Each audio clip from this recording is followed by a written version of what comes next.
texto da nossa leitura, Mateus 3, de 13 a 17. Por esse tempo, dirigiu-se Jesus da Galiléia para o Jordão, a fim de que João o batizasse. Ele, porém, o dissuadia, dizendo: eu é que preciso ser batizado por ti, e tu vens a mim? Mas Jesus lhe respondeu: deixa por enquanto, porque assim nos convém cumprir toda a justiça. Então ele o admitiu. Batizado Jesus, saiu logo da água, e eis que se lhe abriram os céus, e viu o Espírito de Deus descendo como pomba, vindo sobre ele. E eis uma voz dos céus que dizia: este é o meu Filho amado, em quem me comprazo. Eu coloquei abaixo o servo do Senhor, e coloquei com S maiúsculo.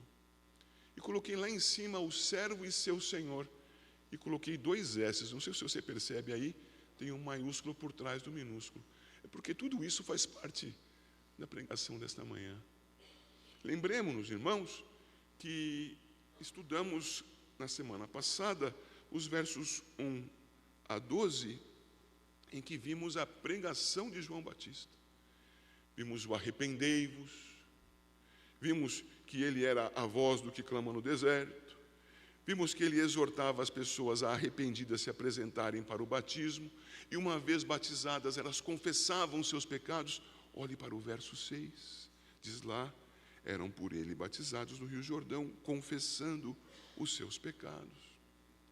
Vimos que ele confrontou aqueles que apareciam por lá sem arrependimento, mas apenas para fazer uma formalidade, para serem reconhecidos pelas pessoas como gente que aparentava a justiça. Ele então os exorta com dureza e os chama de raça de víboras. Lembram-se disso? Raça de víboras. Buscavam o batismo sem arrependimento, sem crer no anúncio feito por João. Qual era o anúncio? Após mim vem um que é maior do que eu não sou digno de desatar-lhe a correia das sandálias. E eles iam buscar batismo com João, porque entendiam que João era alto, era grande. E João, o grande, dizia: eu sou pequeno diante daquele que vem. Mas ir a João, ouvir a sua pregação sem crer, sem arrepender-se, produziria naqueles ímpios batismo vazio. Por isso vemos no verso 8: produzir, pois, frutos dignos de arrependimento. Isto é, demonstrem arrependimento, mostrem vida nova.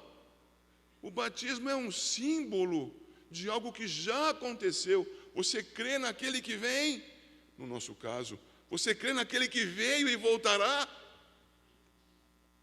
Então cabe o batismo para o crente. Eis aqui o tema da nossa pregação da semana passada, e que chegava adiante mostrando o batizador com o Espírito Santo e com fogo, o nosso Senhor Jesus, o Messias. Vemos então, a partir dessa recuperação do que observamos na semana passada, em poucas linhas, em poucas palavras, aquilo que temos registrado no texto desta manhã. Observe, por favor, o versículo 13. Veja lá o verso 13. Por esse tempo, dirigiu-se Jesus da Galiléia para o Jordão, a fim de que João o batizasse. Você não leu mal, não, é isso mesmo que diz aí. O que esse texto traz para nós costuma ser reduzido à manifestação da Trindade. Veja, eu não digo que seja pouco a Trindade manifestar-se pessoa a pessoa, no mesmo momento, nos concedendo a bênção de sabermos com certeza que o Deus único, o Ser eterno, é trino. Isso não é pouca coisa, mas é menos do que o texto traz. E o texto traz muita informação, muito ensino precioso para nós. Começando aqui pelo verso 13, vemos que o nosso Senhor Jesus, ciente do seu tempo, foi até João para ser batizado. Jesus não foi até João para conhecer ou para ter um relacionamento mais próximo com seu familiar distante. João e Jesus, você se lembra lá de Lucas capítulo 1, tinham afinidade familiar. Jesus não foi lá para dar um aperto de mão, ou fazer como nós faríamos hoje, dar aquele tapa que faz até barulho. Não. Ele foi para lá para ser batizado.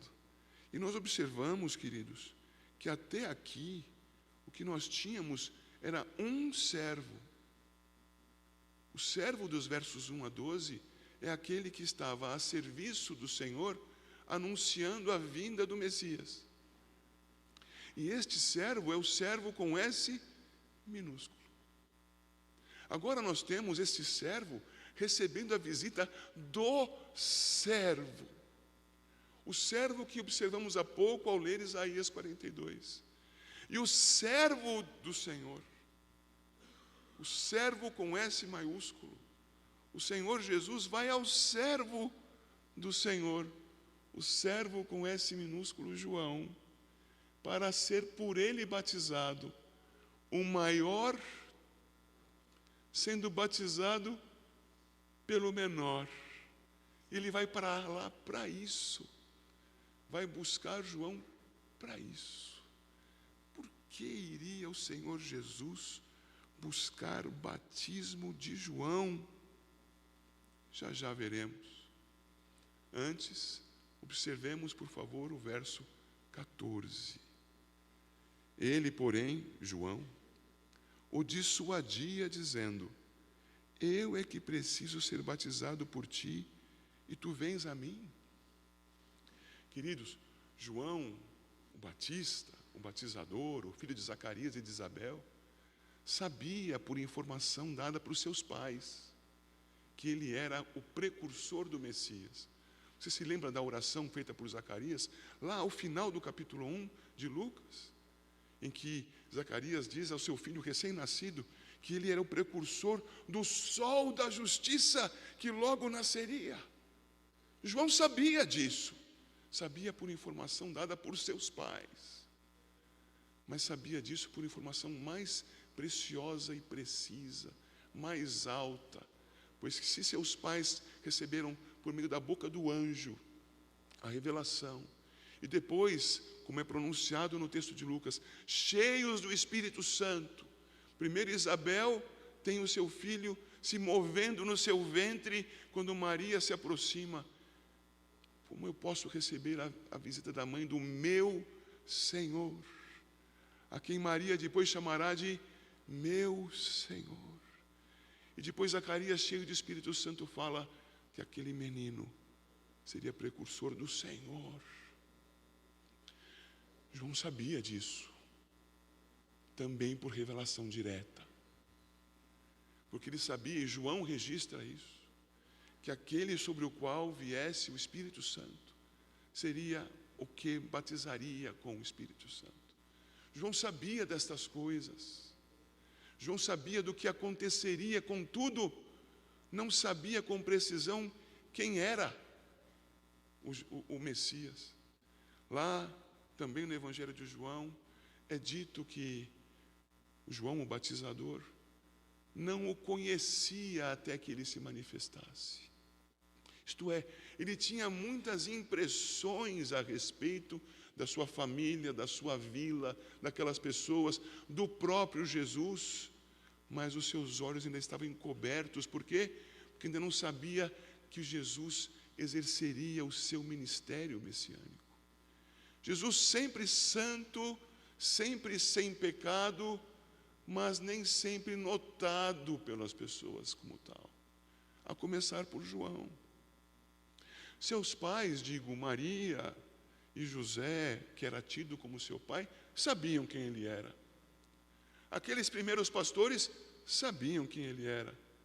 Aqueles magos que o visitaram do Oriente sabiam quem ele era, mas ele havia crescido. E agora só José e Maria sabiam quem ele era. E as demais pessoas não tinham esse entendimento, nem mesmo João. No entanto, por revelação direta do Senhor, quando o Filho encarnado se aproxima do servo batizador com água, do precursor, ele então o identifica. E a primeira frase que ele diz, já lemos no verso 14, é: eu é que preciso ser batizado por ti, e tu vens a mim. Por que teria dito ele isso? Porque João sabia ser pecador, irmãos. João sabia ser um redimido por meio da fé no Messias que vinha, no Deus que o havia revelado. João sabia que a ele se aplicava o verso 2 do capítulo 3. Ele então era alguém que sabia que carecia arrepender-se e esperar no Messias. Ele sabia que ele, verso 11 do capítulo 3, era apenas alguém que batizava com água, mas que o Messias vinha e batizaria com o Espírito Santo e com fogo. É claro que João não desejava o batismo com fogo, mas queria o do Espírito Santo. No entanto, nos lembremos também que lá em Lucas é anunciado pelo anjo que João, o batizador, o filho de Zacarias e de Isabel, seria cheio do Espírito Santo desde o ventre.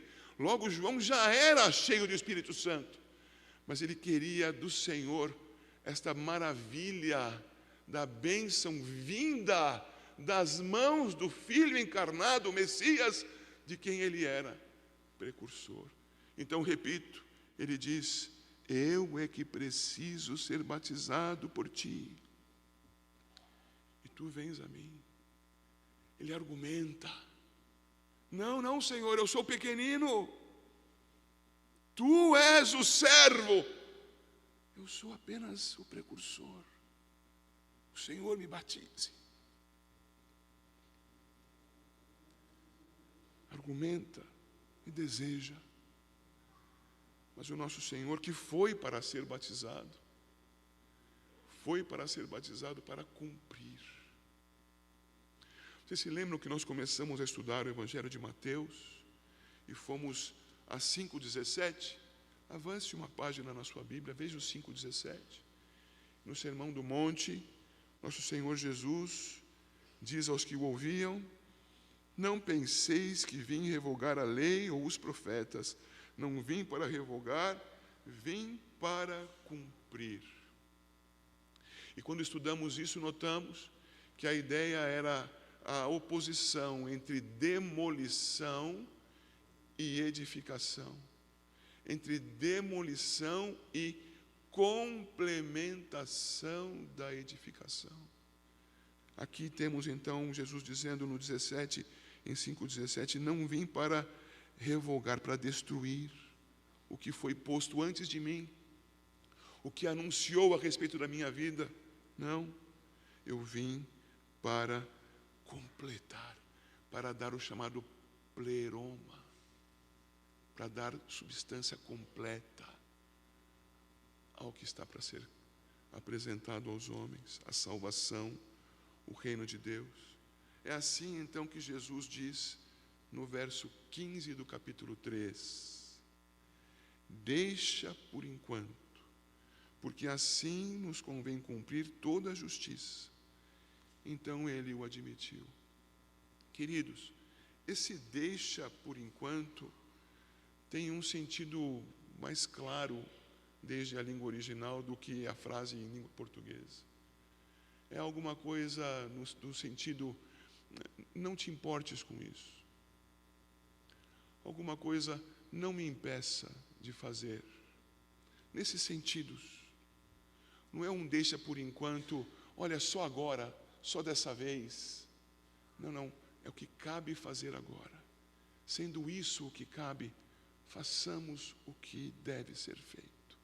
Este é o sentido do deixa por enquanto aqui. Ele então diz isto e prossegue: assim nos convém cumprir toda a justiça. O que vimos em Isaías 42? Que o servo veio proclamar o direito, mas um direito que não é para ser anunciado das praças em favor do próprio servo, mas o servo veio proclamar o direito em favor daqueles a quem veio justificar, a quem veio conceder a maravilhosa justiça que só ele possui. veio anunciar o direito dele sobre os outros, mas não a fim de impor-se sobre os outros, mas de elevar os que estão caídos. É o inverso do que alguém pode fazer nos nossos dias, com as próprias intenções de proclamar o direito. Jesus veio proclamar o direito em nosso favor. Logo, a primeira maneira como os estudiosos interpretam este "assim nos convém cumprir toda a justiça" é que o Senhor Jesus veio não com os seus pecados, mas com os nossos. Veio para confessar os pecados, mas não os dele, mas os nossos. Veio para apresentar-se como nosso substituto, sendo batizado como que arrependido, sem ter do que se arrepender, mas em lugar dos pecadores, como eu e como você. Assim convém cumprir toda a justiça, isto é, convém que com este sinal que dou, vindo até você, João Batista, eu demonstre que aquele que crê deve buscar o batismo, deve buscar o sinal eclesiástico, sacramental do batismo. Como eu vim, logo o servo veio e se apresentou em nosso lugar humilhado, como diz o verso 16, parte A, batizado Jesus. Mas ele veio para exemplificar: aquele que me segue vai buscar, crendo, o batismo. Vai buscar, crendo, unir-se aos seus irmãos de fé. Logo, ele é nosso substituto e por isso vai à água. Batizado Jesus, humilhado Jesus, o servo do Senhor sob a mão de um mero servo proclamador. Esse mero servo proclamador, o maior dentre os nascidos de mulher. Mas ele vem para nos exemplificar. Façamos como ele. Cremos, busquemos o batismo, sim, não o de João Batista, que prenunciava a vinda do Messias, mas o batismo instituído por Jesus, o batismo dos que creem que o Messias veio e que é o batizador com o Espírito Santo. Logo, ele se humilhou conosco para nos dar estes ensinos. Mas ele não apenas se humilhou, ele também, como servo, foi exaltado. Por favor, atente uma vez mais para o capítulo 3, verso 6. Quando já lemos, inclusive hoje, as pessoas que iam buscar João eram por ele batizados no Rio Jordão, confessando os seus pecados. Agora olhe novamente para o verso 16. Batizado Jesus, já referimos, humilhado, quebrantado em lugar do seu povo, saiu logo da água. Qual é a expressão aqui marcada para saiu logo da água? Quer dizer que ele logo emergiu? É a isso que se refere o texto? Está falando que ele foi batizado por imersão, então saiu logo da água? Não, o texto não nos dá a noção do modo pelo qual ele foi batizado. Diz apenas que ele entrou e que ele saiu. Não diz que ele foi imerso ou que ele recebeu aspersão. Não há essa referência aqui. Logo, não conjecturemos. O que há aqui é que ele saiu logo da água. Qual é a importância desse registro? É que o Senhor Jesus não ficou confessando os seus pecados enquanto era batizado, pois ele não os tinha. Ele nos representa sendo batizado. Ele nos representa, isto é, aos pecadores. Mas ele não tinha de si mesmo pecado, logo ele não ficou na água sendo batizado e dizendo: perdão por isso, perdão por aquilo, misericórdia de mim. Não, batizado, sai logo da água. O logo tem toda a necessidade de estar no texto para nos dar esse entendimento. Não parou para confessar, sai logo da água, sai da humilhação que tinha debaixo da mão de alguém menor do que ele e o batizava, mas sai da humilhação para a exaltação. Então o texto continua dizendo: e eis que se lhe abriram os céus. Irmãos, não foi algo visto só por Jesus, não foi algo visto apenas por João. Se lhe abriram os céus. Não está fazendo uma menção espiritual aqui. É algo que é um transtorno na natureza. Queridos, observem o paralelo disso para quando ele, cheio dos nossos pecados na cruz, se lhe fecham os céus e se faz noite durante o dia. Agora aqui no início do ministério público de Cristo, se lhe abrem os céus. E é nessa abertura dos céus, visível a todos, assim como aquela noite se fez no dia da cruz, visível a todos, é que acontece o que vem a seguir. E viu o Espírito de Deus descendo como pomba vindo sobre ele. Irmãos, lá em Lucas é dito como pomba em forma corpórea. Se há alguma outra menção, além da menção da encarnação do Filho como homem, é esta, em que é apresentado o Espírito manifesto em forma corpórea como pomba. Não há outra expressão do eterno Deus encarnado, salvo no Filho, o mediador, e o Espírito que se manifesta como pomba. Por que o fez assim? O fez para ser notado como tal. O fez porque a pomba, desde há muito, indica simplicidade, indica prudência, indica para aqueles que delas cuidam adequadamente, pureza, porque diferente do abutre, a pomba não é carniceira.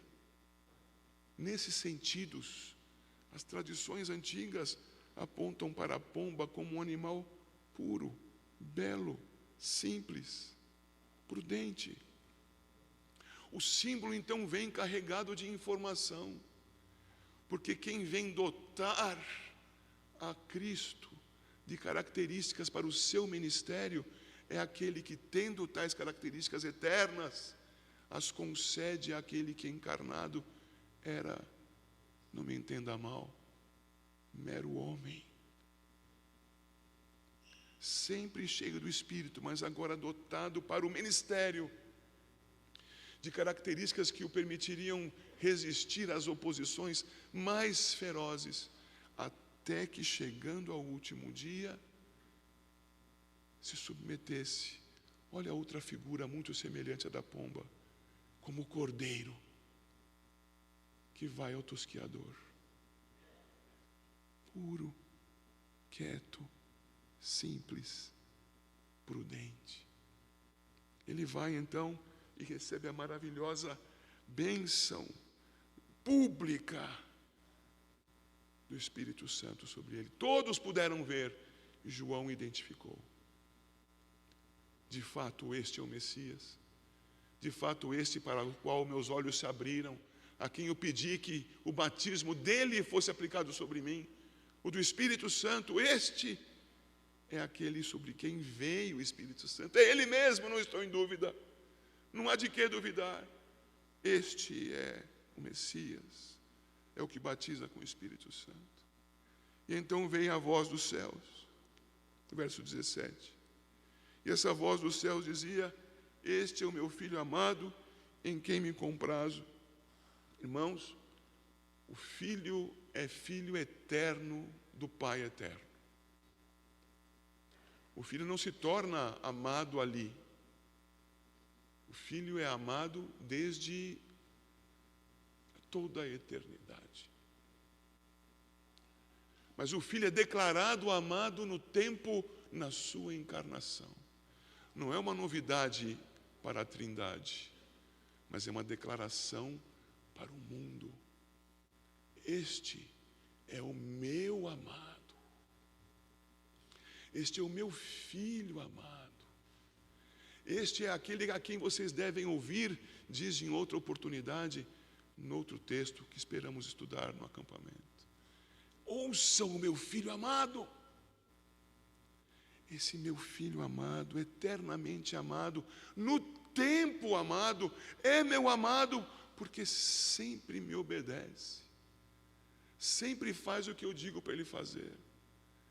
Nosso Senhor Jesus e os evangelhos estão preenchidos com essas informações. Mas é muito mais fácil você perceber isso indo até o Evangelho de João, onde inúmeras vezes é dito que o Filho faz o que o Pai disse para fazer. O Filho imita o Pai. O Filho obedece ao Pai. Isto é, o Filho é servo do Pai.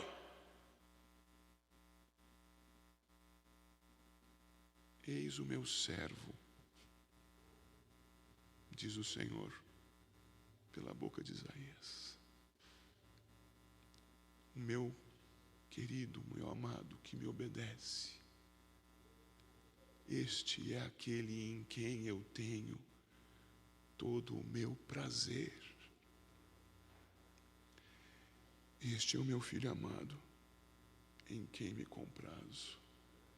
O prazer do Pai no Filho está no seu amor ao Filho, que é recíproco, é do Filho pelo Pai.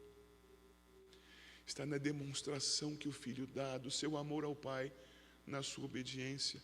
Também em João 14 não é dito: se me amais, guardareis os meus mandamentos. Como o Filho demonstrava o seu amor ao Pai? Em absoluta obediência. Eu tenho prazer nele, diz o Pai. Eu amo e sou amado. Eu digo que deve ser feito e ele faz tudo. Este, o servo Jesus, tendo sido batizado pelo servo, o servo João, ambos servos do Senhor, com um S minúsculo e com um maiúsculo. O pequeno precursor, o maior dentre os filhos de mulher, o glorioso Senhor encarnado, ambos em obediência, um carecendo da bênção do outro, este último, a alegria do Pai. Você me entende quando eu digo essas coisas? A diferença que há entre o grandioso João e o incomparável Jesus. Em Cristo, então, queridos, nós, como servos, irmãos, devemos obedecer. Este texto traz, sim, o registro da Trindade. Traz, sim, o registro da substituição vicária do nosso Senhor Jesus. Este texto traz a humilhação de Cristo. Traz a sua exaltação. Mas esse texto traz algo para nós que é mais do que informação piedosa, mais do que informação que acrescenta a nossa fé. Esse texto traz para nós a motivação para que o obedeçamos. Sigamos o seu exemplo. Ele, o grandioso, humilhado, obedeceu. E nós? Quem somos nós? Quem de nós pode arrogar a si mesmo o título de grande? De médio, vai. Quem se chamar de pequeno ainda estará exagerando no tamanho. Que somos nós? A palavra nos classifica como micron. E a tradução para a língua portuguesa nos chama de pequeninos. Os menores de todos. É a estes que o Pai exalta. Os que se reconhecem pequeninos, carentes do Pai. Leia no próprio Evangelho de Mateus os capítulos 18 e 19. Pequenino, honrado por Deus, por sua graça, que nos deu consciência de quem somos e do que devemos fazer então. Ora, uma vez reconhecendo que nós somos não apenas menores do que Jesus, mas menores do que João o Batista, pequeninos, nos quebrantemos diante do Senhor pelo poder do seu Espírito. Adoremos a Deus em Cristo Jesus. E cumpramos isto que está na última linha dessa tela. Arrependidos, busquemos a Deus. Confessantes, não para que os outros saibam, mas para que o Senhor veja em nós mais do que os nossos corações, mas toda a nossa vida depositada diante do Senhor. Eu sou teu, Senhor, indigno, sou teu, toma-me, Senhor, congrega-me dentre os teus. Você, cristão, o faz no tempo obedecendo ao Senhor quanto ao seu sacramento, buscando e confessando publicamente quem Ele é e sendo reconhecido pela igreja, batizado com água. Mas o batismo que realmente importa, o batismo que o bandido na cruz, arrependido e crente, recebeu, é do Espírito Santo, cujo batizador é o próprio Cristo. Eu preciso ser batizado por ti. E o nosso Senhor batiza todo o que nele crê. Logo, batizados, frutifiquemos. Façamos diferente do que fazem ou fizeram aqueles judeus de então, que iam buscar o batismo para ter uma visibilidade social. Mas busquemos demonstrar verdadeiramente, sinceramente, piedosamente, que somos novos. Lutemos contra a extensão da nossa língua, os seus dois gumes. Lutemos contra a maldade dos nossos olhos. Lutemos contra a nossa maldade contra as pessoas. Lutemos em nome de Cristo, nos submetendo ao seu Espírito, segundo a sua palavra, para andarmos como quem imita Cristo, para andarmos frutificando, demonstrando que existe verdadeiro arrependimento, que a confissão foi verdadeira, que o Senhor nosso Deus, na pessoa do Espírito, em nós habita, e por isso então, novas árvores, ligados à videira verdadeira, frutifiquemos. Deus abençoe a igreja em nome de Jesus.